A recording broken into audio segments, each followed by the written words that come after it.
नमस्कार, मैं हूं राहुल सिन्हा। सत्ता के सभी न्यूज मित्रों का स्वागत है। सत्ता में सबसे पहले बात करेंगे हिंसा फैलाने वाले हुड़दंगियों की, जो त्योहार के माहौल में नफरत का जहर घोल रहे हैं, जो मजहब के नाम पर हिंसा की आग लगा रहे हैं। इस आग के पीछे किसका दिमाग है? वो कौन लोग हैं जो हिंदू मुसलमान करके अपनी छवि चमकाने और अपना उल्लू सीधा करने में जुटे हुए हैं? ये जानने की कोशिश करेंगे। साथ में देश के अलग अलग शहरों से आ रही तनाव की तस्वीरें भी आपको दिखाएंगे। रामनवमी पर भगवान राम के धाम अयोध्या से अच्छी खबर आई है। योगी सरकार हेलीकॉप्टर से भक्तों को अयोध्या धाम के संपूर्ण दर्शन करा रही है। आसमान से आप देख पाएंगे कैसे दिख रही है रामनगरी। ये भी जान पाएंगे कि कितना पूरा हो चुका है राम मंदिर का काम। इस पर हमने रामनवमी स्पेशल एक रील तैयार की है। एलएसी पर चीन की साजिशों को टक्कर देने के लिए भारत बड़ी तैयारी कर रहा है। 31 देशों के प्रतिनिधि भारत आ चुके हैं। 9 दिनों तक अलग अलग देशों के जवान दुश्मन के दहन की प्रैक्टिस करेंगे। बड़े बड़े घातक जंगी हथियारों की ये ड्रिल बीजिंग को बेचैन करने वाली है। और राहुल गांधी की सदस्यता जाने की चर्चा सिर्फ हिंदुस्तान में ही नहीं हो रही है, जर्मनी की भी राहुल गांधी पर खास नजर है।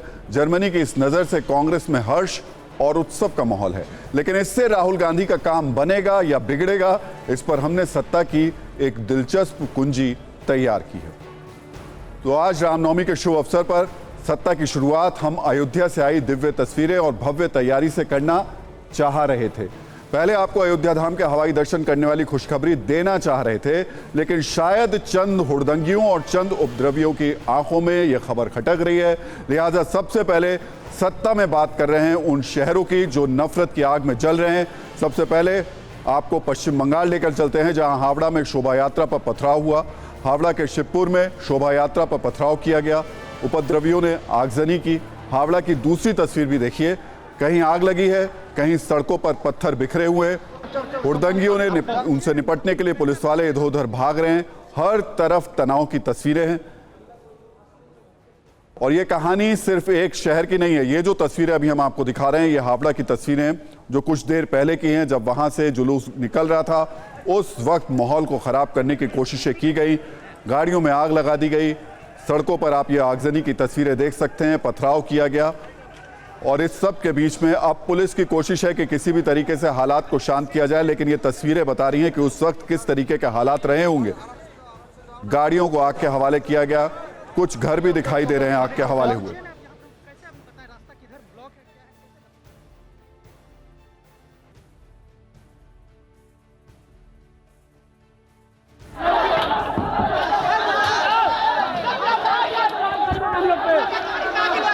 हावड़ा की दिखा रहे हैं, पश्चिम बंगाल की, जहां रामनवमी के मौके पर यह हिंसा हुई और उसके बाद में गाड़ियों में आग लगा दी गई, घरों में आग लगा दी गई है। और फिलहाल पुलिस वहां पर फ्लैग मार्च करके शांति बहाल करने की कोशिशों में जुटी जरूर है, लेकिन ये तस्वीरें बार बार सवाल खड़े करती है कि आखिर क्या वजह है कि अब अमूमन रामनवमी के मौके पर देश के अलग अलग हिस्सों से इस तरीके की तस्वीरें क्यों आती हैं? वो कौन लोग हैं जो हर बार त्योहार को खराब कर देते हैं? वो कौन हुड़दंगी हैं जो नहीं चाहते कि इस देश में कोई भी त्योहार अमन चैन के साथ हो?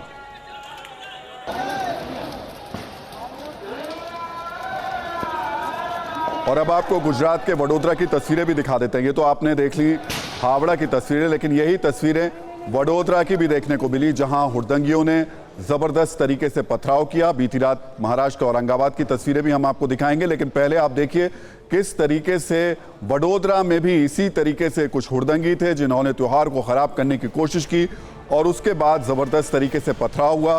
फिलहाल पुलिस ने यहां पर भी कोशिश की है कि किसी तरीके से हालात पूरे नियंत्रण में आए। और ये तस्वीरें पत्थर की बता रही हैं कि कुछ लोग हैं जो बार बार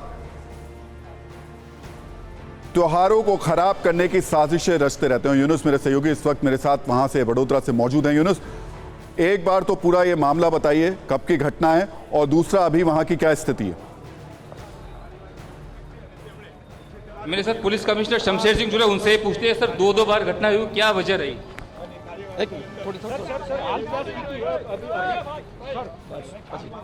राहुल, आप देख रहे हैं खुद पुलिस कमिश्नर शमशेर सिंह जो घटनास्थल है वहां पहुंचे हैं और उनके साथ जो सीनियर पुलिस ऑफिसर है वो भी पहुंचे हैं। घटना को अत्यंत गंभीरता से लिया गया और राज्य सरकार के गृह विभाग ने भी कुछ आदेश दिए। इसकी वजह से ये इलाका, वो बता रहा हूं कि जिस जगह पर अभी कुछ समय पहले जो पथराव हुआ था, जिस इलाके में से पथराव हुआ था, वहाँ खुद पुलिस कमिश्नर शमशेर सिंह और जो सीनियर IPS ऑफिसर थे उनके साथ दौरा किया था। और वहाँ अब जो देख रहे हैं कि पुलिस फोर्स के साथ ये लोग बाहर निकले हैं और आगे भी अलग अलग इलाकों के अंदर इस तरह की जो घटनाएं न हो इसके लिए कार्रवाई हो रही है। आज दोपहर में एक घटना हुई, उसके बाद शाम को दो अलग अलग इलाकों में शोभा यात्राएं निकल रही थी। उस दौरान ये हादसे हुए और अचानक उपद्रवी जो तत्व थे वो सामने आ गए और उन्होंने पथराव शुरू कर दिया। पथराव किन किन लोगों ने किया है इसकी अभी शनाख्त हो रही है, लेकिन पूरे मामले को पुलिस ने और राज्य सरकार ने गंभीरता से लिया है, क्योंकि रामनवमी के मौके पर इस तरह की घटनाएं हुई है।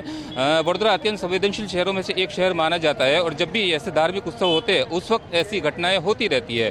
लेकिन आज जिस तरह से घटना हुई है इसको ज़्यादा गंभीरता से इसके लिए लिया गया है कि ये संवेदनशील विस्तार है और यहाँ से जब भी ये शोभा यात्रा निकलती है उस वक्त ऐसी घटनाएं हो सकती है, ऐसा अंदेशा था। उसके बावजूद ये घटना हुई। लेकिन अब देख रहे हैं कि जिस तरह से पुलिस फोर्स भारी तैनात कर दी गई है और पूरे इलाके के अंदर गश्त बढ़ा दिया गया है। यूनुस, आप लाइन पर रहिए, एक बार फिर से हम सत्ता के दर्शकों को हावड़ा लेकर चल रहे हैं जहां मेरे सहयोगी रवि दत्ता इस वक्त मौजूद हैं। रवि, एक बार जरा वहां के हालात बताइए इस वक्त क्या है हावड़ा के, क्योंकि जो तस्वीरें हैं वो बहुत ज्यादा भयानक हैं।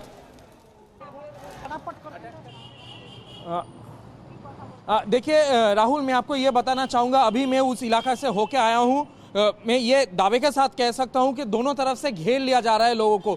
जैसे मीडिया वहाँ पे मैं पहुँचा था, सामने से मॉब आ रहा था एक, और पीछे से मेरा जो था रास्ता वहाँ पे बंद किया जा रहा था इंटेंशनली। अब स्थिति वहाँ पे ऐसे है कि वहाँ अंदर घुसना मतलब वहाँ पे स्थिति काफ़ी ख़राब है और वैसे अगर वहाँ पे अभी रहना है तो पुलिस उनको, जो लोग वहाँ पे निकल रहे हैं उनको वहाँ से हटा दे रहे हैं। सबसे बड़ी बात है कि इलाका बहुत अभी वहाँ पे नाजुक स्थिति पे है। पुलिस वहाँ पे हालांकि पहुंचा है लेकिन जितना फोर्स की ज़रूरत है वो वहाँ पे अभी तक नहीं है और जो वहाँ पे स्थिति अभी बना हुआ है वहाँ पे झमेला हो सकता है। इसीलिए मैं खड़ा हूँ, मुख्यमंत्री का जो सेक्रेटरी है नवान्नो कहते हैं उसका ठीक सामने खड़ा हुआ हूँ, काफ़ी दूर से, जहाँ पे कोई कम्युनल टेंशन अभी है नहीं। लेकिन वो जो जगह स्थिति फोर्सा रोड के बाएं तरफ जो रास्ता अंदर घुसा है GT रोड के वहाँ पे जो शिवपुर बाजार के वहाँ पे जो स्थिति बना हुआ है वो काफ़ी नाजुक है, काफ़ी सेंसिटिव है। और जैसे कि आप टीवी के पर्दे में, हमारा पर्दे में आप देख सकते हैं वहाँ पे गाड़ी का जिस तरह आग, बिल्कुल निश्चित तौर पर तस्वीरें तो बता रही रवि, इसलिए मैंने आपसे सवाल पूछने से पहले ये कहा था कि बहुत भयानक तस्वीरें इस वक्त वहां से देखने को मिल रही हैं। लेकिन हालात अभी क्या पता चल पा रहे हैं? पहली चीज ये कि जो हुड़दंगी थे जिन्होंने ये आगजनी की, क्या उनमें से कुछ लोगों को गिरफ्तार किया गया या पुलिस के हाथ अभी भी खाली हैं और दूसरा जो हाल है वो अभी भी बेकाबू है?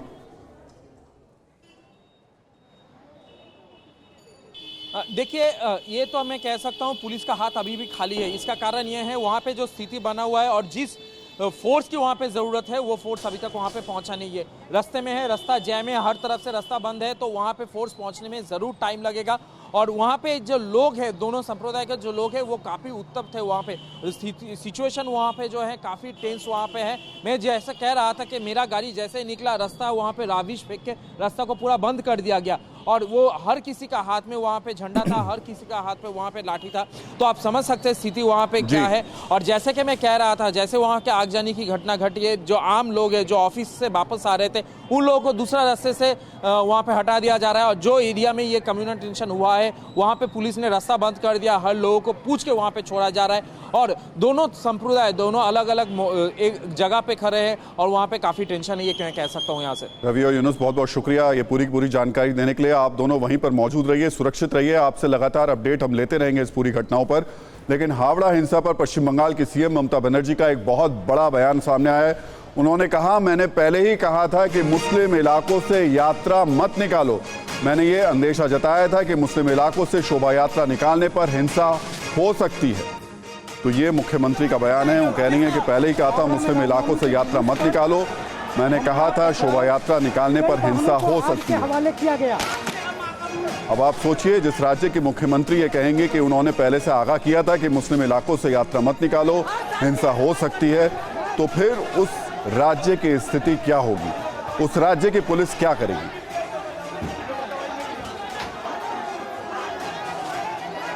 तो ये अभी बिल्कुल लेटेस्ट तस्वीर इस वक्त हावड़ा की हम आपको दिखा रहे हैं, किस तरीके से वहां पर आगजनी की गई, गाड़ियों को आग के हवाले कर दिया गया और उसके बाद जबरदस्त तरीके से पथराव भी हुआ। और इस सब के बीच में राज्य की मुख्यमंत्री कह रही हैं कि उन्होंने पहले से ही कहा था कि मुस्लिम इलाकों से यात्रा मत निकालो। तो भगवान राम ने असत्य, हिंसा और अत्याचार के रावण का अंत किया था। भगवान राम वो हैं जिनके कुशल शासन, जन कल्याण, हर तबके को सम्मान वाले राम राज्य की कल्पना आज भी की जाती है। भगवान राम हर धर्म, हर जाति से ऊपर है। उनके संदेश और मर्यादाओं को अगर जीवन में उतार लिया जाए तो आज भी लोग अपना जीवन सार्थक बना सकते हैं। लेकिन सवाल ये कि क्या ये संदेश, क्या ये मर्यादा, क्या ये सौहार्द आज भी सारे लोग अपनाते हैं? अगर रामनवमी पर आज यूपी से महाराष्ट्र तक के शहरों में हिंसा और तनाव की तस्वीरों को आप देखेंगे तो आपका जवाब यकीनन नहीं होगा। रामनवमी पर आज कई शहरों से विचलित करने वाली, अमन और शांति में आग लगाने वाली तस्वीरें सामने आई हैं। सवाल यही है, आखिर त्योहारों के खुशहाल रंग में मजहबी खलल डालने वाले लोग कौन हैं? क्यों रामनवमी पर जुलूस निकालने पर पुलिस को सर्कुलर जारी करना पड़ रहा है? रामनवमी हो या रमजान, रंग में भंग डालने वाली नफरत से भरी मानसिकता किसकी है? रामनवमी पर शोभा यात्रा में साजिश के पत्थर फेंकने वाले कौन लोग हैं और शोभा यात्रा के समय समाज में द्वेष फैलाने का जिम्मेदार कौन है? क्या हमारे देश में धार्मिक आयोजन सौहार्दपूर्वक और शांति से नहीं हो सकते? आज देश भर में रामनवमी का पर्व मनाया जा रहा है। धार्मिक मान्यताओं के मुताबिक चैत्र मास की 9वीं तिथि को मर्यादा पुरुषोत्तम भगवान श्री राम का जन्म हुआ था। आज वही तारीख है। सत्ता में जिक्र करते हैं भगवान राम के धाम अयोध्या का, जहां अलौकिक, भव्य और दिव्य राम मंदिर बन रहा है, जिसका देश और विदेश के करोड़ों भक्त इंतजार कर रहे हैं। बुलडोजर वाले त्वरित एक्शन को लेकर मशहूर यूपी सरकार अयोध्या में राम मंदिर को लेकर भी फुल एक्शन मोड में है। इसकी एक झलक आज रामनवमी के मौके पर देखने को मिली।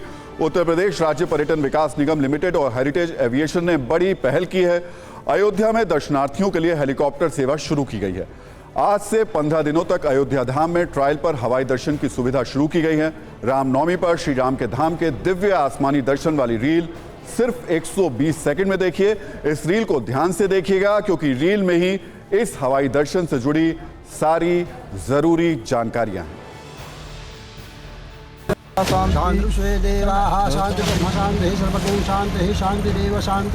श्यामा शांति फल मीठा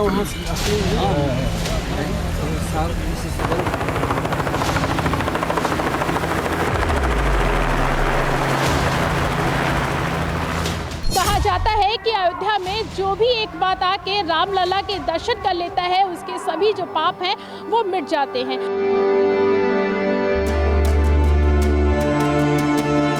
हम आपको हेलीकॉप्टर की सैर करवाएंगे और साथ ही बताएंगे कि पूरा अयोध्या धाम आप किस तरीके से यहाँ पर हेलीकॉप्टर के माध्यम से आप दर्शन कर सकते हैं।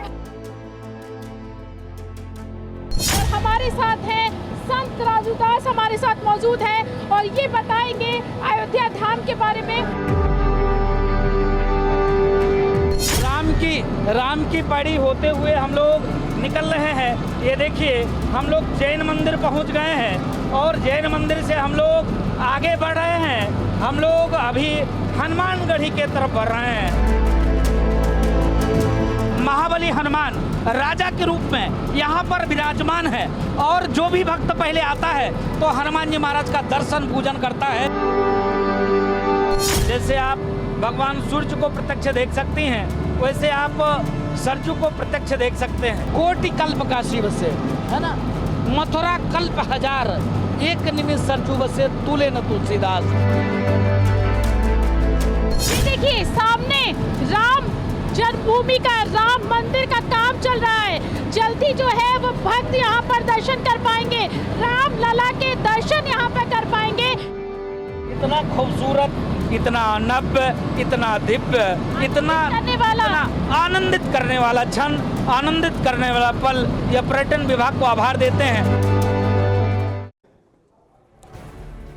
तो रामनवमी पर आज एक तरफ देश के अलग अलग मंदिरों की भक्तों का सैलाब देखने को मिला, वहीं दूसरी ओर यूपी के मुख्यमंत्री योगी आदित्यनाथ भी भक्ति अवतार में दिखाई दिए। सीएम योगी ने गोरखनाथ मंदिर स्थित शक्तिपीठ में विधि विधान से मां महागौरी की पूजा अर्चना की। इस मौके पर सीएम योगी ने गोरखनाथ मंदिर में कन्या पूजन भी किया, लोगों को शांति और सौहार्द बनाए रखने का संदेश भी दिया।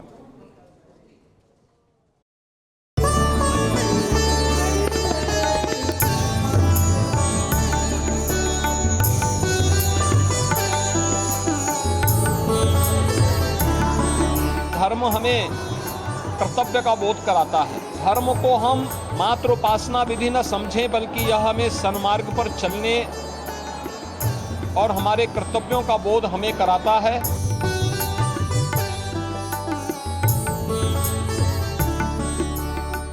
अयोध्या में श्री राम जन्मोत्सव का कार्यक्रम पूरी भव्यता के साथ लाखों की संख्या में श्रद्धालुओं की उपस्थिति में संपन्न हुआ है।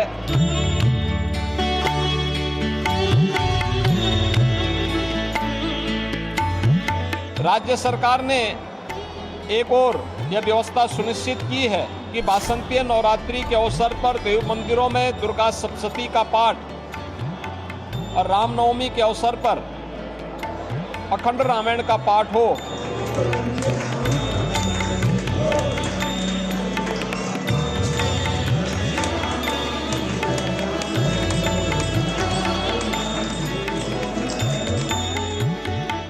हमें उस व्यापक धर्म को अंगीकार करना होगा जो हमें भेदभाव से मुक्त सबके कल्याण के साथ जोड़ने का कार्य करता है। तो भगवान राम ऐसे हैं जिनका नाम हर धर्म, हर तबके और हर क्षेत्र से जुड़े लोग अपने हिसाब से जुबान पर लाते हैं। नेताओं के लिए राम के अपने मायने हैं, भक्तों के लिए अपने मायने हैं, महापुरुषों के लिए अपने मायने हैं, लेकिन हर किसी के लिए राम सार्थक हैं, क्योंकि भगवान राम धर्म और जाति की बेड़ियों से ऊपर हैं। समाज में मर्यादा, आदर्श, विनय, विवेक और संयम का नाम है राम। राम एक ऐसे लोकनायक हैं जिनमें सत्ता के प्रति आसक्ति का भाव नहीं है। राम जिस सत्ता के पालक हैं उसी को छोड़ने के लिए सदैव वो तैयार हैं। राम इस देश की उत्तर दक्षिण एकता के अकेले सूत्रधार हैं। महात्मा गांधी के राम सनातन, अजन्मे और अद्वितीय हैं। वे समाज के सभी वर्गों को आगे बढ़ने की प्रेरणा और ताकत देते हैं। भगवान राम का जीवन बिना कुछ हड़पे हुए फलने की कहानी है। भगवान राम ऐसे राजा हैं जिन्हें अपार जन स्वीकृति मिली हुई है, जिसकी आज कोई कल्पना भी नहीं कर सकता। अपार शक्ति के बावजूद भगवान राम मनमाने फैसले नहीं लेते थे। वो लोकतांत्रिक हैं, सामूहिकता को समर्पित विधान की मर्यादा जानते हैं। रामराज में धर्म और व्यवहार की मर्यादा भी और परिवार का बंधन भी है। तो इस सब के बीच में हमने भगवान राम की मर्यादा से जुड़े तस्वीरें आपको दिखाई। अयोध्या में हेलीकॉप्टर्स की जो तस्वीरें थी, जो कि आज वाकई निश्चित तौर पर करोड़ों जो श्रद्धालु हैं उनके लिए एक बड़ा दिन था, वो तस्वीरें दिखाई। लेकिन अफसोस होता है कि उसके साथ आज हम आपको एक बार फिर से हावड़ा की तस्वीर दिखा देते हैं, एक बार फिर से वडोदरा की तस्वीर दिखा देते हैं, जहां त्यौहार के दिन कुछ हुड़दंगियों ने ज़बरदस्त तरीके से आगजनी की, हर जगह पथराव किया, आग लगाई और अभी इस पूरी घटना के विस्तृत जानकारी आना बाकी है। निश्चित तौर पर इसमें कुछ लोग चोटिल हुए होंगे, कुछ लोग घायल हुए होंगे, लेकिन ये तस्वीरें बार बार अब सवाल खड़ा कर रही हैं कि आखिर हर रामनवमी पर ऐसे कौन से लोग हैं जो जानबूझकर इस तरीके की अराजकता करते हैं, इस तरीके का हुड़दंग करते हैं और त्यौहार को खराब कर देते हैं।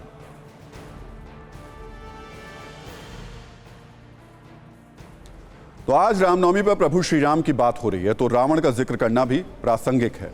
बस आधुनिक लेंस में इस रावण का चाल, चरित्र और चेहरा बदल गया है। कलयुग में ऐसे ही एक रावण का जिक्र है। आप चीन के नाम के साथ इसको ले सकते हैं, जिसकी साजिशों का दलदल पूरी दुनिया में बहुत गहरा है। आज हम आपको ड्रैगन के वो तमाम चेहरे दिखाते हैं जो उसके खतरनाक इरादों का आईना है। वो जमीनखोर है, घुसपैठ करके पड़ोसी देशों की जमीन निगलने की फिराक में रहता है, उस पर जंग का भूत सवार है और इसकी ऐंठ वो कभी ताइवान तो कभी अमेरिका को दिखाता है। उसी मनी ट्रैप और हनी ट्रैप के जरिए दुनिया में अपने षड्यंत्र का जाल बिछा रखा है। वो बॉर्डर से लेकर समंदर तक विस्तारवादी नीति और नियत से कदम बढ़ाता जा रहा है, क्योंकि उस पर सुपर पावर बनने की सनक है। लेकिन अब हिंदुस्तान ने ड्रैगन का हर नाखून को तोड़ने की तैयारी कर ली है। भारत और दुनिया के तमाम देश मिलकर अब चीन के एक एक सिर पर वार करने की कसम खा चुके हैं। ड्रैगन दहन की ऐसी ही एक शपथ हिंदुस्तान के पुणे में ली गई। तो आज रामनवमी के मौके पर सामने आई उस शपथ की तस्वीरें तानाशाह जिनपिंग को बहुत बेचैन करने वाली हैं। पुणे में 31 अफ्रीकी देशों ने भारत के साथ ऐसे आर्मी चीफ कॉन्क्लेव का आयोजन किया जो चीन के इरादों पर बड़ी चोट है। इनमें वो देश शामिल हैं जो चीन के मनी ट्रैप में फंसे हुए हैं और अब भारत के साथ रिश्ते मजबूत करना चाहते हैं। ऐसे ही 25 अफ्रीकी देशों ने मिलकर 9 दिनों तक एम्फिडेक्स नाम की वॉर ड्रिल की और सबसे खास बात यह कि war exercise made in India हथियारों से की गई। पुणे में हुई विस्फोटक जंगी तैयारी का सबसे बड़ा टारगेट आतंकवाद, उग्रवादी और चीन थे। सबसे पहले हम आपको इस जंगी ड्रिल पर तैयार की गई एक ऐसी रील दिखाते हैं जो जिनपिंग का ब्लड प्रेशर हाई कर देगी।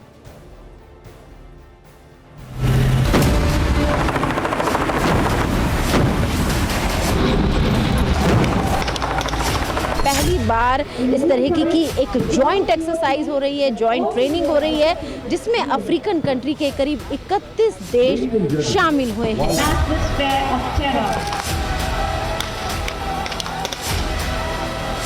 तो ये से क्या कर सकते कहीं भी दौर में जो बॉम्ब है जहाँ कोई मैन जाने का जरूरत नहीं है, कोई अपना ह्यूमैनिटी को कोई कैजुअल्टी होने की जरूरत नहीं, तो ये रोबोट जाएगा वो बॉम्ब को उठा के लेके आएगा। वक्त जो आप ये ड्रोन देख रहे हैं ये एक ह्यूमन ड्रोन है और साथ ही साथ एक कार्गो ड्रोन है, यानी कि इसमें सामान रख के एक जगह से दूसरी जगह ले जाया जा सकता है।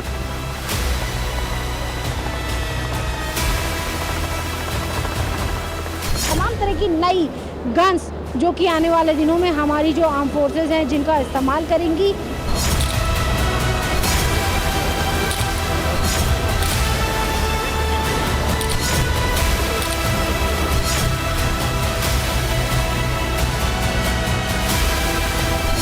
आर्मी को तमाम तरह के ऐसे हथियारों के साथ, ऐसे हथियारों से लैस देखेंगे जिससे ये साबित होगा कि भारत की जो आर्मी है या भारत की जो फोर्सेस है वो दुनिया की किसी भी शक्तिशाली आर्मी या फोर्सेस से कम नहीं है।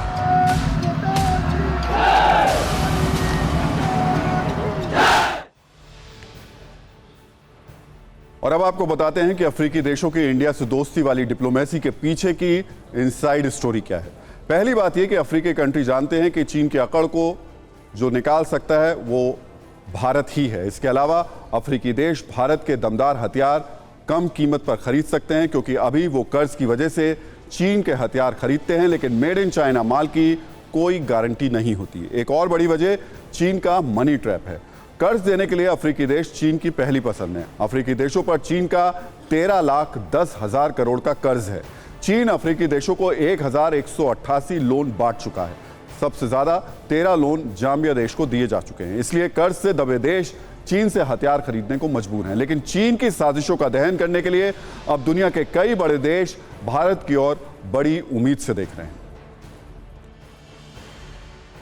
और सत्ता में अब बात पूर्व सांसद राहुल गांधी और सूरत के एक लोकल कोर्ट के उस फैसले की जिसकी इंटरनेशनल लेवल पर चर्चा हो रही है। पिछले गुरुवार यानी आज से ठीक एक हफ्ते पहले सूरत की एक स्थानीय अदालत ने एक समुदाय के अपमान के मामले में राहुल गांधी को 2 साल की सजा सुनाई थी, जिसके बाद शुरू हुआ राजनीतिक रण लोकल नेशनल के बाद अब ग्लोबल हो गया है। पिछले 24 घंटों में राहुल गांधी से जुड़ी खबरों में कई अपडेट हैं जिसे समय रूप में देखने, समग्र रूप से और तसल्ली से समझने की जरूरत है। सबसे पहले यह समझिए कि हुआ क्या है। जर्मन विदेश मंत्रालय के प्रवक्ता ने कहा कि राहुल गांधी के मामले पर उनकी नजर है। इस पर एक बयान से कांग्रेस में हर्ष और उत्सव का माहौल हो गया। कांग्रेस ने राहुल गांधी की तुलना भगवान राम से की है।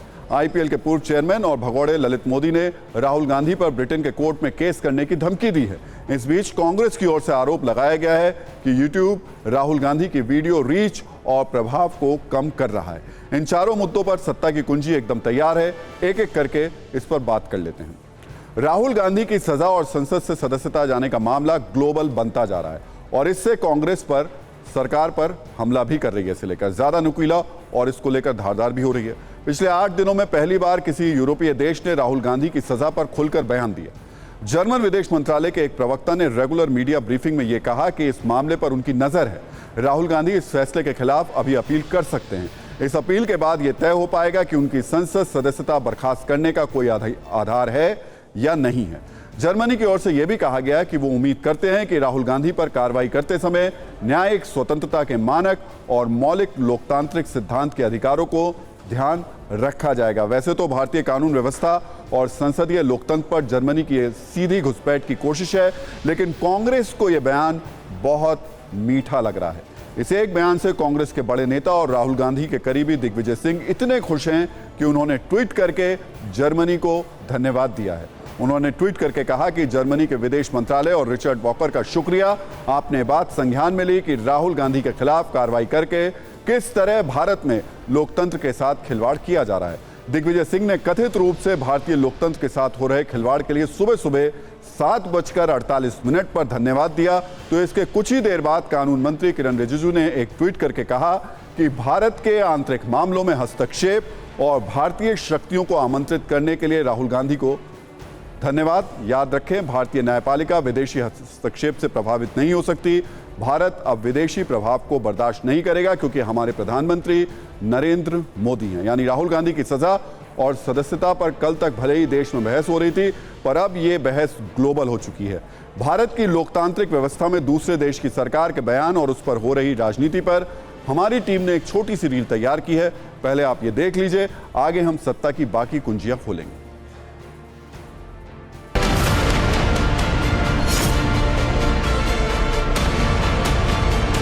Nach unserer Kenntnis stehen Herrn Gandhi gegen das Urteil Rechtsmittel offen. Dann wird sich zeigen, ob dieses Urteil Bestand hat und ob die Voraussetzung für die Suspendierung des Mandats überhaupt gegeben ist. Wir erwarten, dass die Standards in Bezug auf die Unabhängigkeit der Justiz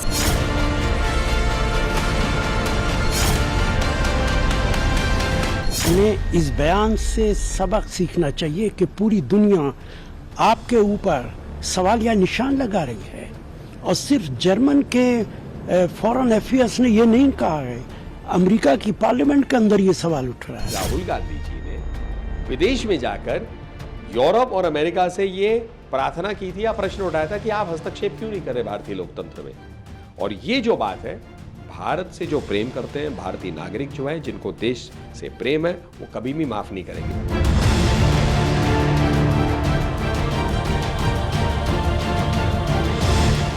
In that statement of the German spokesperson, two terms are very important: principles of democracy and independence of judiciary. This is most important in a country like India.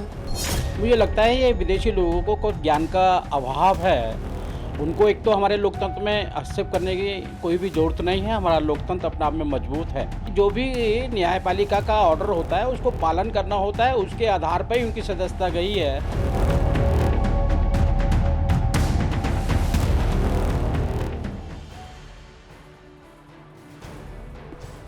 तो Germany से पहले America ने भी राहुल गांधी मामले पर प्रतिक्रिया दी थी। राहुल गांधी के मामले पर अमेरिकी विदेश विभाग के उप प्रवक्ता वेदांत पटेल ने कहा था कि कानून और न्यायिक स्वतंत्रता के लिए सम्मान किसी भी लोकतंत्र की आधारशिला है। भारतीय अदालतों में चल रहे राहुल गांधी के मामलों पर हमारी नज़र है। वैसे अमेरिका और जर्मनी को इस मामले में हर भारतीय का नज़रिया बहुत सावधानी से समझना चाहिए कि हम आंतरिक मामलों में विदेशी ज्ञान लेने के पक्ष में नहीं हैं। लोकतंत्र और मानवाधिकार पर जर्मनी और अमेरिका के दोहरे चरित्र को हमने कई बार जम्मू कश्मीर और पीओके में देखा है। राहुल गांधी को सजा और सदस्यता पर भारतीय संसद, भारत का कानून और भारत की जनता अपने हिसाब से अपना मत तय करेगी। जर्मनी के लिए बेहतर होगा कि वो अपनी बढ़ती महंगाई और गिरती अर्थव्यवस्था पर ध्यान दे। वहां कई वर्षों से ग्रोथ सुस्त है और इस साल तो ये नेगेटिव में है। IMF के मुताबिक 2023 में जर्मनी -0.3 के हिसाब से आगे बढ़ेगा, यानी इसे आगे बढ़ना नहीं, पीछे जाना कहा जाएगा। उसकी अर्थव्यवस्था सिकुड़ेगी। तो एक और राहुल गांधी को विदेशों से मिल रहे समर्थन पर कांग्रेस के नेता लोटपोट हो रहे हैं, तो दूसरी ओर कांग्रेस के नेताओं को राहुल गांधी में भगवान राम दिख रहे हैं। रामनवमी के मौके पर कांग्रेस में भगवान राम का अवतरण हुआ है। कांग्रेस के प्रवक्ता पवन खेड़ा ने ट्वीट करके कहा है, जरा सोचिए, प्रभु राम अगर घर नहीं छोड़ते तो क्या राक्षसों का अंत हो पाता। पवन खेड़ा सीधे तो भगवान राम की तुलना राहुल गांधी से नहीं कर रहे हैं, लेकिन जिस तरह से राहुल गांधी को सरकारी बंगला छोड़ने का आदेश मिला है, उस संदर्भ में भगवान राम और राहुल गांधी की तुलना जरूर हो रही है। हालांकि किसी भाषण के चक्कर में भगवान राम की सदस्यता नहीं गई थी, हालांकि उन्हें वनवास जरूर मिला था। वैसे इस तरीके की तुलना पहली बार नहीं है। पहले भी कांग्रेस के नेता और कार्यकर्ता राहुल गांधी की आसमानी तुलना कर चुके हैं।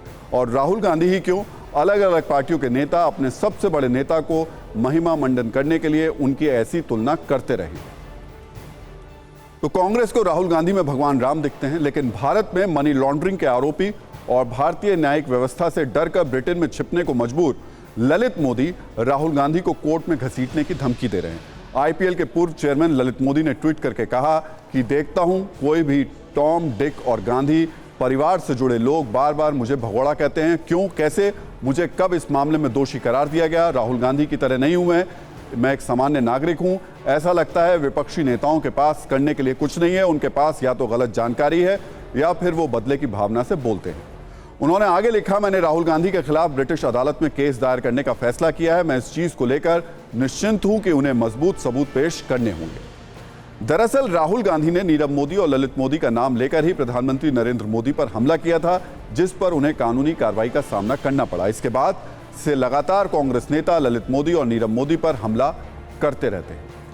कुछ दिन पहले कांग्रेस नेता प्रियंका गांधी ने एक ट्वीट करके ललित मोदी पर आरोप लगाए थे।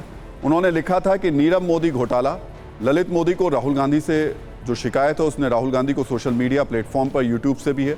ये हम आपको बता रहे हैं जो प्रियंका गांधी ने कहा, लेकिन उसके साथ साथ कई तरीके की परेशानियां और चल रही हैं उसके साथ साथ। और इसमें जो ललित मोदी के साथ साथ राहुल गांधी ने जो शिकायत है और जो शिकायत की है वो सोशल मीडिया से भी की है। प्लेटफॉर्म यूट्यूब को लेकर खासतौर से शिकायत की गई है। कांग्रेस की सोशल मीडिया टीम ने यह आरोप लगाया कि यूट्यूब उन वीडियोस की रीच कम कर रहा है जिनमें राहुल गांधी ने पीएम नरेंद्र मोदी और कारोबारी गौतम अडानी से जुड़े कथित संबंधों के आरोप लगाए थे। कांग्रेस की सोशल मीडिया टीम ने यूट्यूब से यह शिकायत की।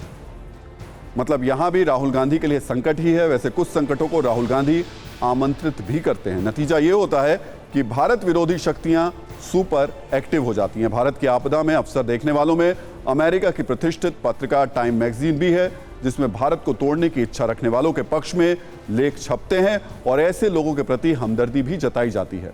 भारतीय जांच एजेंसियों से भागा फिर रहा अमृतपाल सिंह टाइम मैगजीन का नया लाडला बन गया है। टाइम मैगजीन के एक लेख में लिखा गया है कि भारतीय एजेंसियां बेवजह 30 साल के एक राजनीतिक कार्यकर्ता अमृतपाल सिंह के पीछे पड़ा हुआ है, जबकि भारत में लोकतंत्र खतरे में। यानी जो व्यक्ति भारत के एक राज्य को देश से काटकर अलग करना चाहता है और भीगी बिल्ली की तरह भागा भागा फिर रहा है, वो टाइम मैगजीन के लिए 30 साल का राजनीतिक कार्यकर्ता है।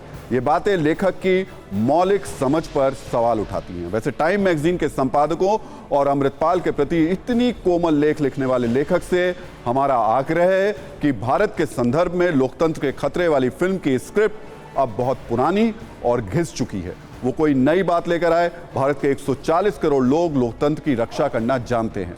उन्हें इच्छाधारी एजेंडा चलाने वालों से कोई लेक्चर नहीं चाहिए।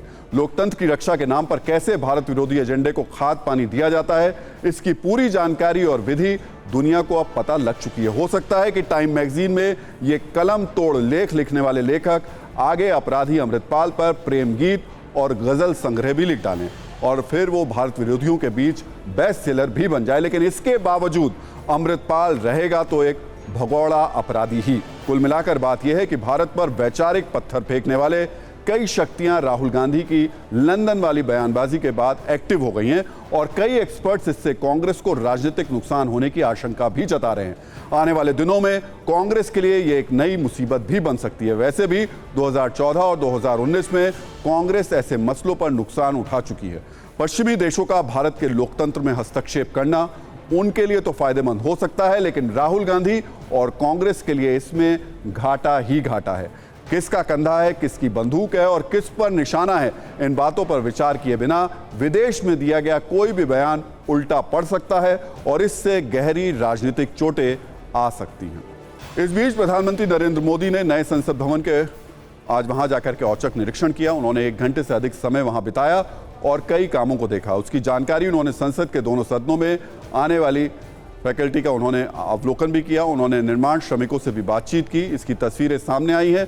पीएम मोदी दोनों सदन लोकसभा और राज्यसभा के में भी गए। अगले कुछ ही हफ्तों में नए संसद में बचे काम को पूरा होने का अनुमान भी लगाया जा रहा है। तो ये तस्वीरें बिल्कुल लेटेस्ट है।